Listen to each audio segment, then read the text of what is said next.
All right, everyone. So I kind of want to have an open conversation with you guys. I've been holding in this secret, and even though I've been delivered from it, I have not talked about it. But as a Christian, I'm reminded that you overcome by the words of your testimony. So I have something to tell you. My name is Remy Jones, and I used to be addicted to pornography. I remember the first time I was exposed to it. I was 7 years old. I was spending the night at a relative's house, and it was around about 11 o'clock at night. We were lying in bed, flipping through the television, and there it was. It was a scene of a man and a woman having sex. She had turned the channel, and I asked her to turn back.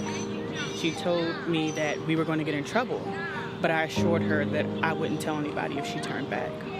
So she turned back, and I sat on the edge of the bed with my eyes glued to the television, and that's when the seed was planted.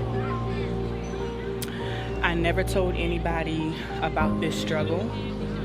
I just bottled it up inside. As time progressed, I ended up losing my father. My mother ended up spiraling down into her drug addiction, so I started using pornography as a crutch.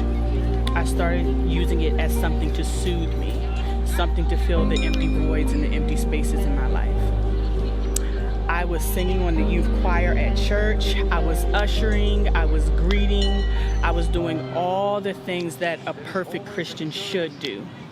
What I was not doing was renewing my mind in the Word. What I was not doing was walking upright.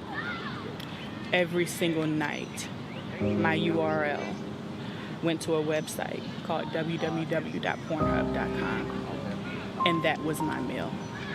That was my everything. By the time I got to college, it spiraled out of control.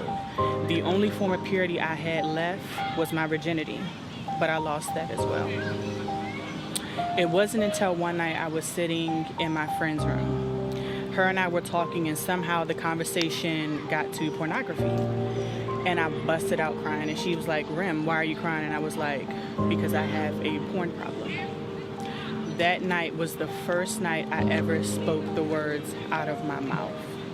That was the first time I ever gave my struggle and my bondage a voice. That was the first time I ever confessed that I had a problem. That night I cried because my bondage found its voice. My problem found its voice.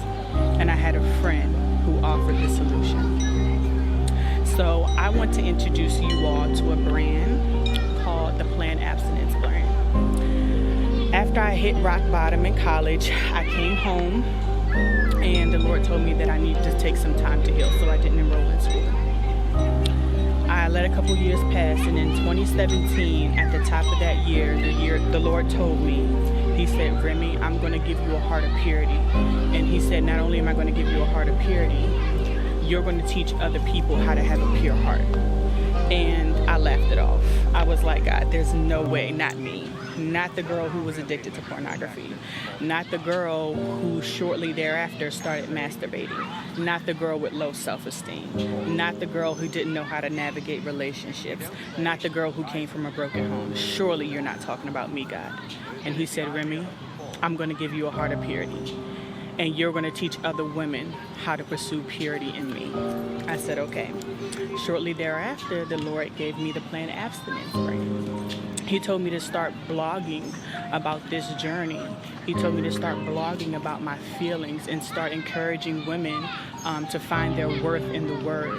And so I started a brand called the Abstinence brand, where we targeted issues like lust, pornography, masturbation, and a plethora of other things, low self-esteem, low self-worth. And I really want to create a community where women feel okay to share their issues, but to also have content that is relevant to the things that we're going through. We should no longer be silent in our issues, but now it's the time for us to band together and help one another overcome these issues by the blood and the power of Jesus Christ. Also, I wrote a book, and I'm so excited to be able to release this book in time. But in the meantime, I want you all to go over to my Instagram at @not_Remy Ma, and let's connect with one another. You can also find me on the blog space at www.remyjonesbrand.com. I'm looking forward to hearing you all's story. I'm looking forward to sharing more of my story. But more importantly, I'm looking forward to serving you all. Have a great day.